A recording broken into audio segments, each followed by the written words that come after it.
Packing box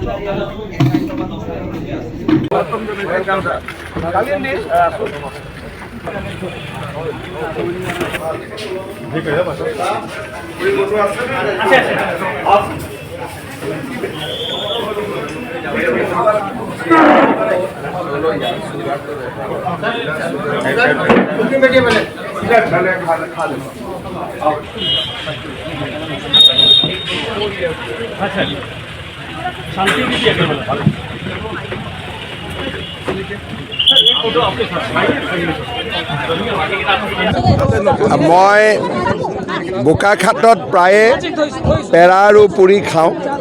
মুখ্যমন্ত্ৰী হোৱাৰ পিছত য'তে থাকোঁ তালৈকে মাতি নি খাইছিলোঁ।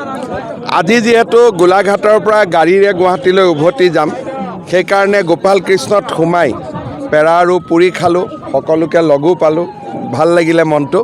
দেওপাহাৰৰ কাৰণে মই ব্যৱস্থা কৰি আছোঁ। অলৰেডি আৰ্কিঅ'লজিৰ টীমে লাগি আছে। আমি গোটেই পাহাৰখনতে এটা খনন আৰু প্ৰত্নতান্ত্ৰিক অনুসন্ধান চলাবৰ কাৰণে সিদ্ধান্ত লৈছোঁ। মই যিমান সোনকালে পাৰোঁ আপোনালোকক ভাল খবৰ দিম।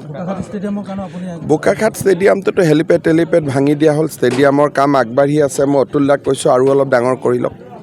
দেখা গৈছে যে হস্পিটেলখনত কিন্তু বিল্ডিং হ'ল, হস্পিটেলখনত এনাষ্টেচিয়লজি আৰু গাইনকলজিৰ অভাৱ আছে। মই কথা পাতিছোঁ, ঠিক কৰি দিম।